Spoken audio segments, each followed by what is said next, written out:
Arestado ang dalawang Indian national matapos manutok umano ng baril sa kapwa Indian sa Maynila.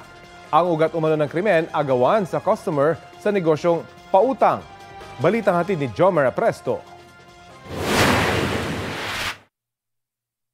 Nahagip sa CCTV ang paghila ng lalaking ito sa isa pang lalaki na nakaangkas sa motorsiklo sa Baseco compound sa Maynila. Maya-maya, sinuntok ng lalaki ang angkas. Ang lalaki tumulong pala para mahabol ang magkaangkas na pawang mga Indian national na umanay unang nanutok ng baril sa dalawang kapwa nila Indian. Nakunan din sa CCTV ang pagdating ng rumespondeng mga tauhan ng Tactical Motorcycle Riding Unit ng NCRPO. Nagkaroon ng mahabang abulan.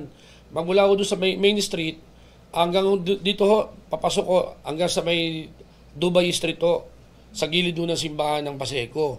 Kung saan ho, habang inahabol nila, sumisigaw ho yung mga complainant na tulong dahil nga ho, ang akala nga ho nila, hold upin.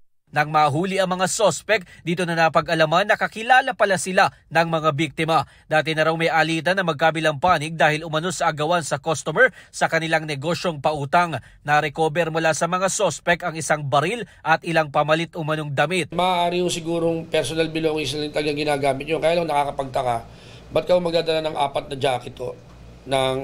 Nasa isa at may mga bago sila. At may mga sombrero po at meron din ng pantakip sa mukha. Lumabas sa investigasyon ng pulisya ng isa sa mga sospek ay dati nang may kasong karnaping sa Tarlac at Laguna. Yung sasakyan na-coordinate na po ng GAIS po sa sa DACO, sa anti-carnapping unit po natin sa headquarters. Yung pong baril, nagkaroon na ho ng cross-matching to be able for us to know if the firearms or the pistol used the pistol was also used in other crimes. Inaalam na ng mga otoridad kung dati na bang may ganitong klaseng krimen na ginawa ang mga nasabing dayuhan sa iba pang lugar. Tumanggi namang humarap sa media at magbigay ng pahayag ang dalawang dayuhan na naharap sa reklamong paglabag sa Comprehensive Law on Firearms and Ammunition. Jomer Presto nagbabalita para sa GMA Integrated News. Kapuso, alamin ang maiinit na balita. Bisitahin at mag-subscribe sa GMA Integrated News sa YouTube.